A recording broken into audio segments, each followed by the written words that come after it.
もやもや探検。では今日はもやもや探検コーチ養成スクールのみさきさんにお話を聞きます。よろしくお願いします。よろしくお願いします。はい。まず、みさきさんがもやもや探検コーチ養成スクールに参加しようと思った理由を教えてください。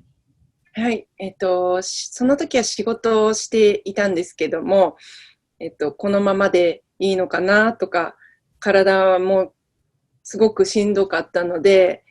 もしかしたらものすごい頑張ったら働き続けられるけど、でもなんかもうちょっと自分を楽にしてあげたいなって思ったタイミングで、もやもや探検の体験があって、こんな風に生きていくことができるんだっていう風に思って、そっちを選択したいなと思って入りました。はい。ありがとうございます。じゃあ、もやもや探検コーチ養成スクールに参加する前のみさきさんの心の状態っていうのは、どういう感じだったんですか？もやもやしてることがたくさんあったんですけど、自分で何にもやもやしてるかもわからなくって、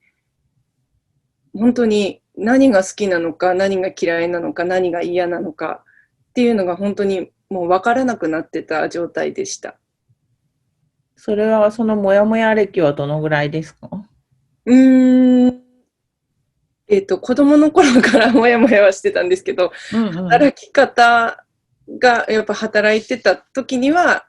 働き方なので働いてからなんですけど、もうもやもや歴は長いなと思います。はい。ありがとうございます。はい。じゃあ、美咲さんが実際、もやもや探検コーチングを受けたり、実践していく中で、心の状態はどういうふうに変化していきましたか？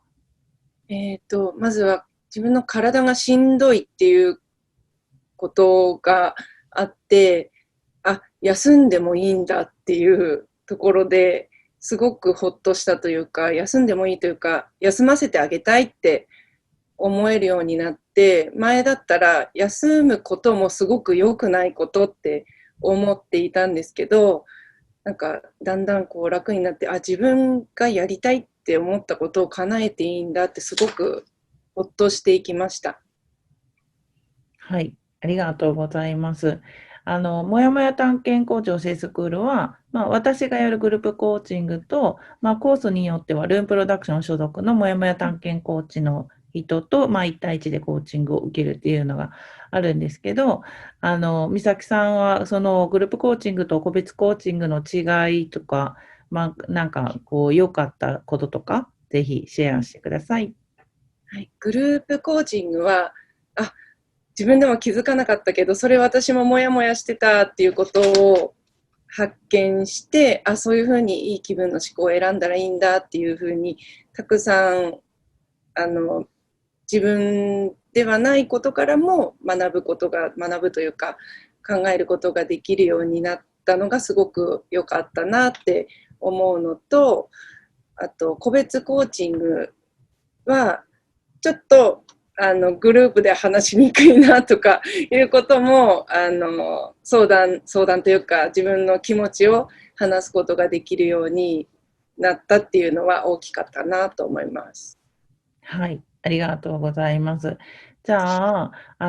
今、もやもやしてる人に、美咲さんから何か、伝えたいことがあれば、どうぞ。はい。もやもやすることは悪いことって私は思っていて、マイナスの感情が出た時にそれを押し殺すというか、蓋をする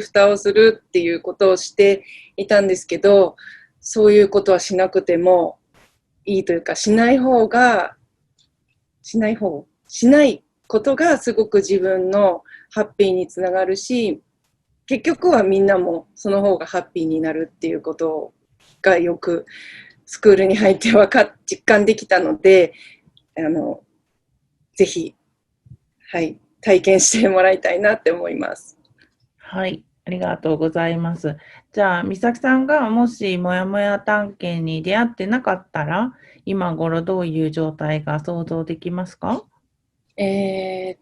しんどいけど、頑張り続けるっていうことをしてたと思います。はい、ありがとうございます。じゃあ最後に美咲さんのこれからの夢を教えてください。はい、私は教員だったんですけど、教員は辞めたんですけど、でも子どもたちにもハッピーでいてもらいたいっていう気持ちがすごく強くってっていうことにも気づけて、教員にはもしかしたらならない、もう一回戻らないかもしれないけど、もう日本中の子どもたちにあなたのままでハッピーでいいんだよって伝えられるお手伝いもできたらいいなって思ってます。はい、じゃあありがとうございました。ありがとうございました。